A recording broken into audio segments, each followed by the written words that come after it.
All right, we're live. We're going to talk about why we're craving junk food today. I'm just going to share this. Ooh, copy, share to group, um, to our challenge group, and then we're ready to go. Let's have a look. There we go. Beautiful. Hope you're having a fantastic morning and evening. I wanted to touch on today why we crave junk food, a bit about caloric density and the palatability of foods, right? Um, so, as you're aware, in the NWM Club, we talk about nutrition, how important it is. Obviously, arbitrary numbers are thrown around. 90%, the results come from nutrition. It probably is that, but we're not entirely sure. But it's bloody high. It could be 95, right? But specifically, the best results are obviously customized nutrition based around your lifestyle. Most diets say, eat this, don't eat that, don't do that. And if you don't like it, too bad, because that's the only way that you're going to get results. Chicken and broccoli type stuff. If I asked you, so hey, if I asked you something like, you can lose, let's say, 10 kilos by eating chicken and broccoli for the next 21 weeks, you'll lose weight, of course. But could you do that for the rest of your life? Even if you knew 100% you will keep it off for the rest of your life? I guess not. But we know it's not about getting to your goal. It's about how to get there. Because if you starve yourself, you're going to get there too. What is the best case scenario, right? If you could eat the pasta, if you could eat the cake you want, if you could go to social events, Christmas dinners, work functions, eat what you want, of course you would do it forever, because it's what you want. It is based around your life. As long as you stick to the framework that we put inside the NYM Club, we don't care about what else you eat. You start having chocolate and wine and not feel the guilt anymore. It's about maximum results with minimal effort. And this brings me to, the things I wanted to talk about is why we're craving junk food. And I think it's important, right? There is a food scientist named Stephen Witherley, and effectively what he's been doing is he spent the last 2 decades studying what makes certain foods more addictive than others, right? And he's got an excellent report out about why humans like junk food. And according to him, when you eat tasty food, there's kind of two factors that make the experience pleasurable. First, there is this sensation of eating the food, right? This includes what it tastes like. Is it salty? Is it sweet? Is it, umami? And what it smells like, how it feels in your mouth.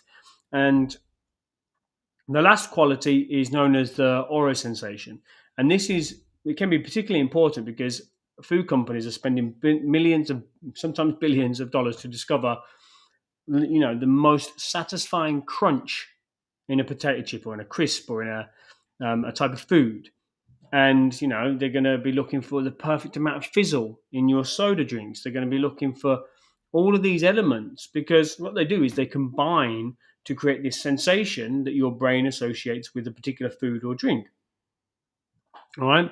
And then obviously the second part of that is the actual macronutrient makeup of the food, right? The blends of protein, carbohydrates, fats, and sometimes alcohol in the food. In the case of junk food, what we have food manufacturers. They're looking for this perfect combination of salt, sugar, fat that excites your brain, gets you coming back for. And how they do it is fascinating, right? Because we all know that we shouldn't be eating fast food, junk food on a regular basis, but some of us have it more often than we care to admit, right? So there's so many factors that scientists and these food manufacturers use to make food more addictive. All right, there's something called dynamic contrast, and that refers to basically a combination of different sensations in the same food. Right now, Witherley describes this as, when foods have a dynamic contrast, they have this edible shell that goes crunch, followed by something soft or creamy, and it's kind of like a full. It's full of taste active compounds, and this kind of food is things like the caramelized top of like a creme brulee, or it's a slice of pizza, or it's an Oreo cookie, and the brain finds that crunching through something like this, like super novel, super thrilling, right? There's potentially problem number one. Then we have the salivary response, right? So salivation is part of the experience of eating food, right? It helps with the digestion, but the more a food causes you to salivate, the more it's going to swim around your mouth, cover your taste buds, just lava those in fun. So things like emulsified food, butter, chocolate. You have that sensation around your mouth of the chocolate. Uh, Ice cream, sometimes salad dressing, but like mayonnaise, all of these kind of provide this salivary response that helps to effectively just coat your taste buds with goodness. And this is one reason that so many people, well, why so many people um, have sauces, on their foods, and they glaze their foods with sauces, right? The result is that the foods that promote salivation effectively do a little happy dance on your brain, and they taste better than ones that don't. So um, this is something that we have to try and combat, obviously, to try and maintain a healthy weight.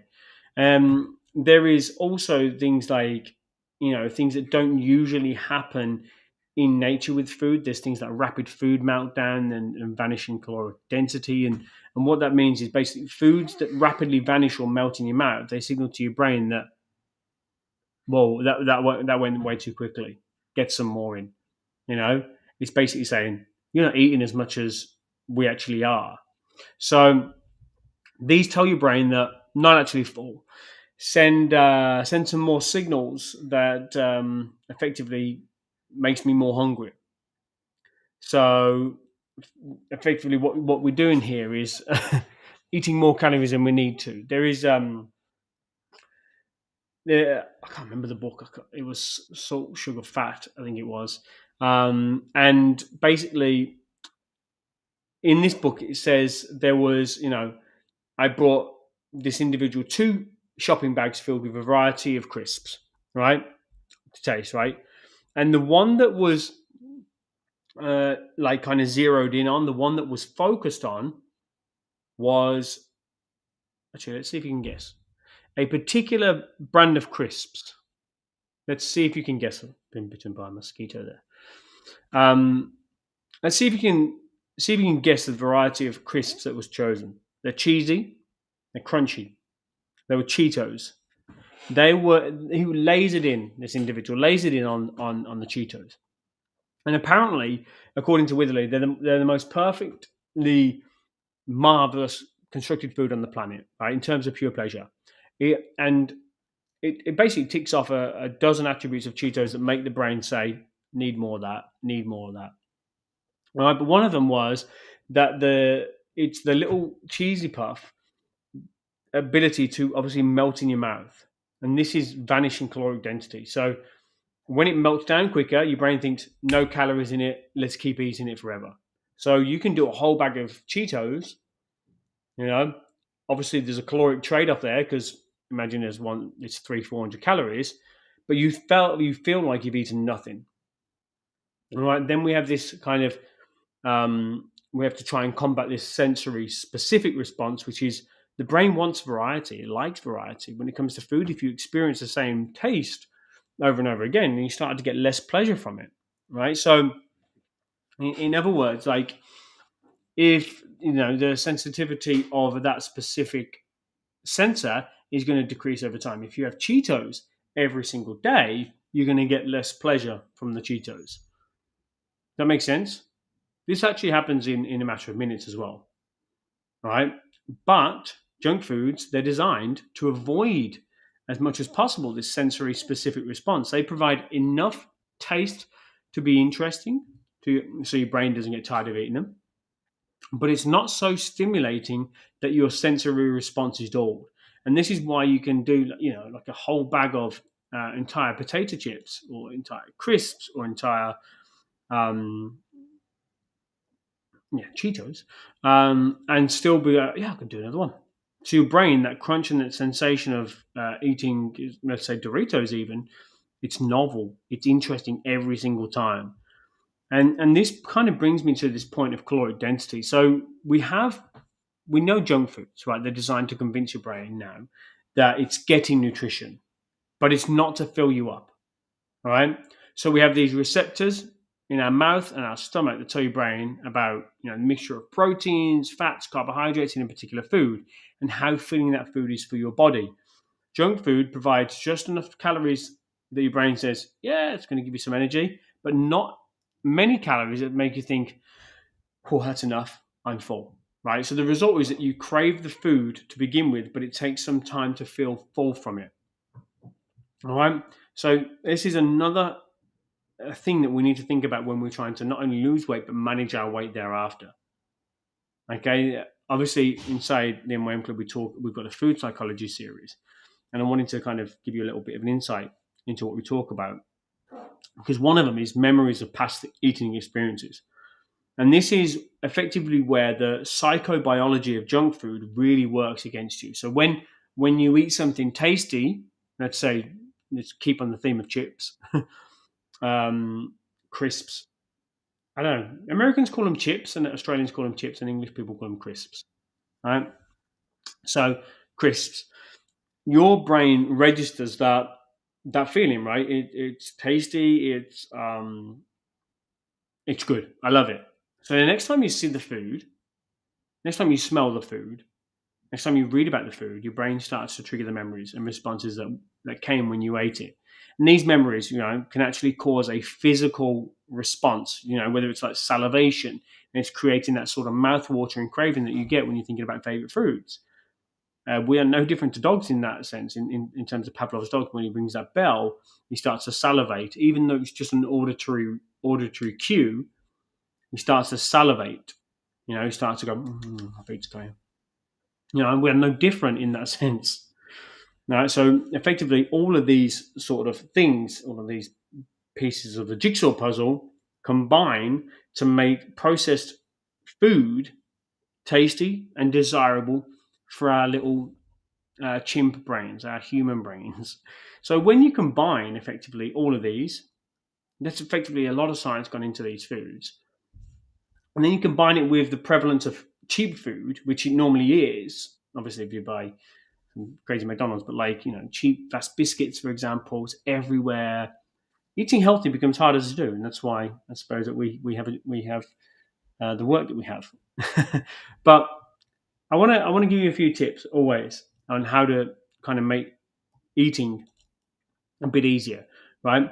Most people think that building better habits or changing actions is all about willpower. It's all about motivation. But the more we do this coaching, the more I go through life, the more I believe nearly 1,000,000% is that the number one driver of behavior change is your environment. Your environment has the ability to, it's incredible. It has the ability to shape your behavior. It's nowhere is more true than with food, right? And what we eat on a daily basis is often a result of what we are presented, right? And I want to share an interesting experiment to show you exactly what I mean. There is, right, this this doctor that I read about in Massachusetts Hospital in Boston. All right, and this individual, her name's Anne Thorndike, right, and so she was doing this she was conducting this 6 month study that came out in the American Journal of Public Health. Now, this study secretly took place in hospital cafeteria, right? It helped thousands of people develop healthy eating habits without changing without even knowing it, without changing their willpower, without changing their motivation. And what they did, this Anne, she utilized a concept called choice architecture. Now, choice architecture is just a fancy word for changing the way the food and drinks are displayed, right? But it's really simple, but it turns out it makes a massive difference, right? So what they did was they started initially changing, the choice architecture of the drinks. in the cafeteria, right? So yeah, there's three main refrigerators, all of which were kind of filled with sugar soda like Coca Cola, fizzy pop, Fanta with full sugar. Um, the researchers effectively made sure that water was added each of those units, right? And placed obviously bottles of water throughout the cafeteria. Now, what the difference is when when that was introduced over sort of a span. I think they tracked them for 3 months, right? People started because the water was more prevalent. People started to choose more water. The soda sales dropped by sort of I think 10% or something, and then the water sales increased by 26% nearly. And then they made similar adjustments with the food, but nobody said a word to the people in the cafeteria about the food. Like, hey, we've got this going on here. We've got more water for you, so you can make healthier choices. Nobody said a word. Nobody said a word to anybody who ate that cafeteria. And what they did was they simply changed the environment, and people naturally followed suit.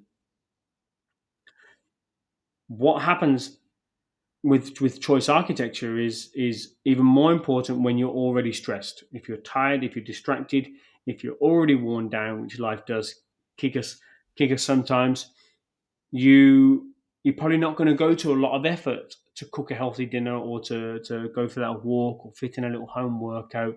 You're going to grab whatever is easiest, or you're going to do whatever is easiest, which is chilling on the sofa. So that means if you just take a little bit of time today to organize your room or your office or your kitchen and other areas, then that adjustment in effectively choice architecture can guide you toward better choices, even if your willpower is failing. And I think that's massive because we think so much about. I talk obviously a lot about ladies, and we're talking about willpower and stuff. My head's not in the game, or A, B, and C. Um, and there's just chocolate all around them. There's a couple of people that stand out to me, but I know Ali will be watching this, and she's just got food everywhere around the office that people bring in. And I think that it's about trying to, obviously with the office stuff, you can only control what you can control, but you can control home, right? You can control what goes in at home, and if you really cannot not have junk food for children, for husband, whatever, pop that junk food out of your sight if you're the one who's consistently seeing that, or if you're the one who's preparing meals, pop it in the back, out of sight and out of mind, somewhere that it's not easy to access with your eyes. I'm just going to jump into the chat now. Hello, good morning, Gallison. Good morning, Debbie. How are you? Good day.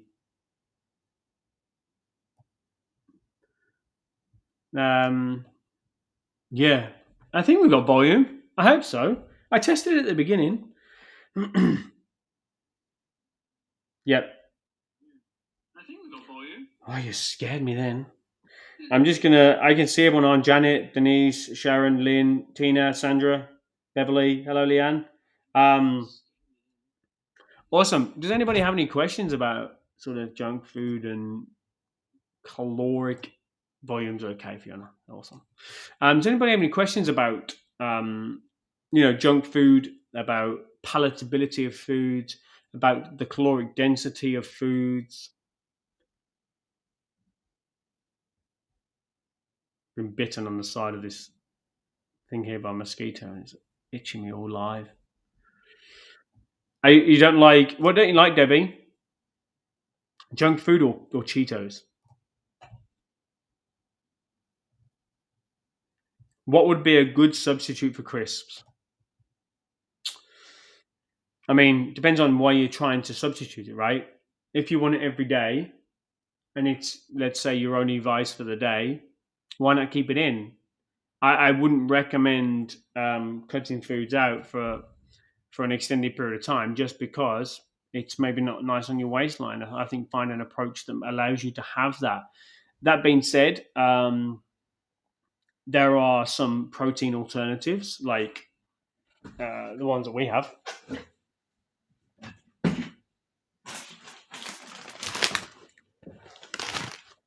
So these are just some ones that we have: protein tortilla chips.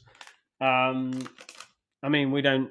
We probably have these twice a week, but the protein content in these is kind of like 15 grams of protein, which is very unheard of, and that's because its main ingredient is soy protein, so very vegetarian friendly.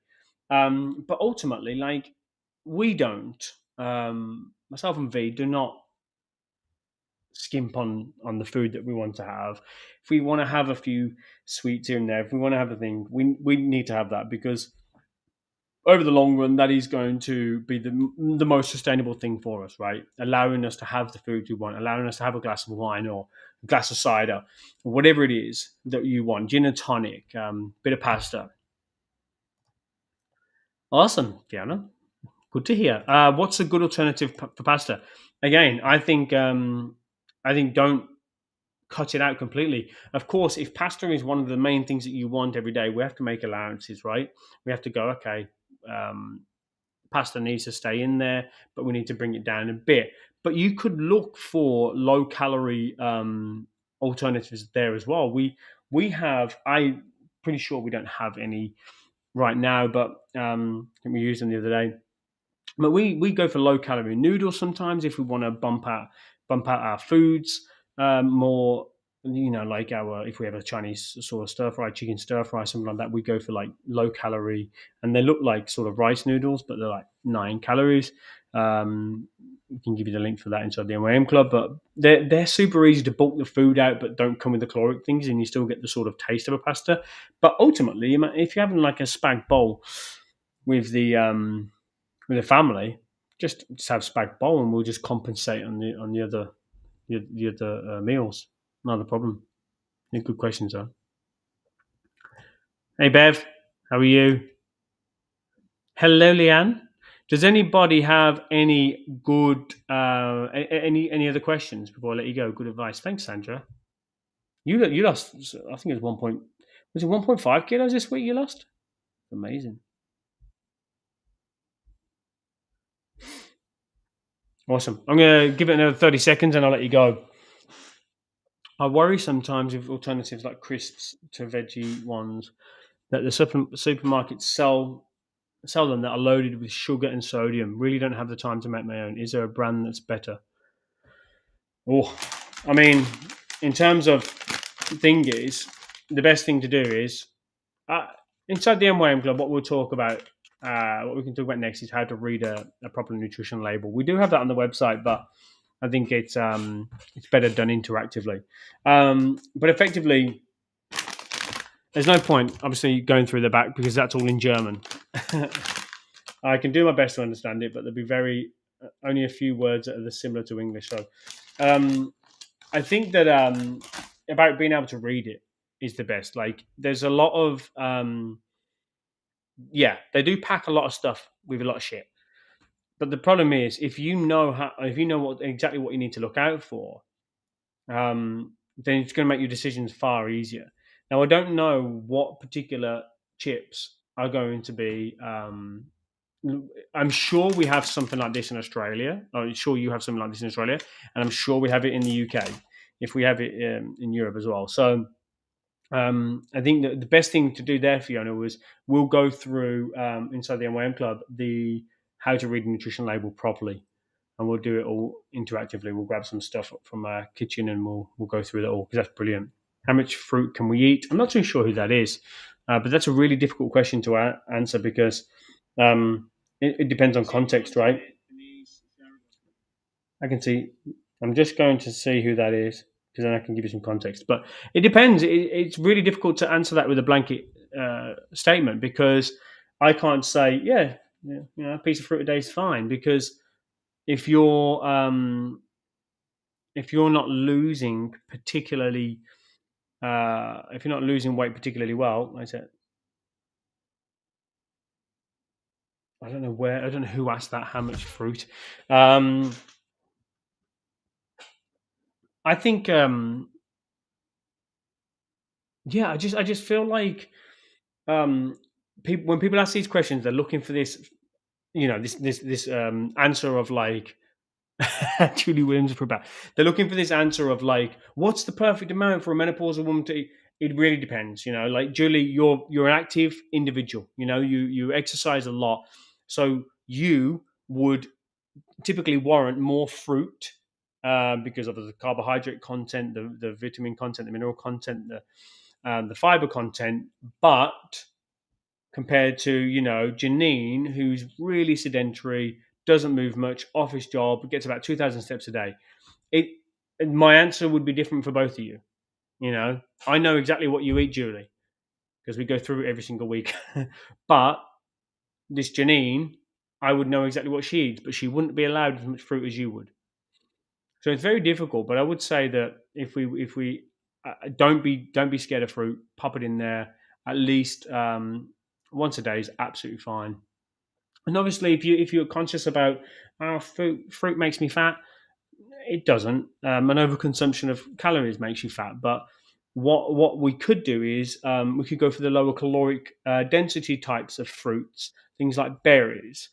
Things that are good for us but lower in calories. Apples are pretty good. I mean, they're around 100 calories an apple, but they're stacked with fiber. So and try and stay away from the stuff that doesn't maybe contain as much fiber, things like pineapples, because they're good for you, they're fantastic for you, but they don't come with that fiber content like some of the apples, pears, and stuff do. Right. Hey guys, we'll listen in a bit on a client call. Janet, priorities. That's all right. Beautiful. Anybody have any questions? Anybody have any questions? No? Awesome.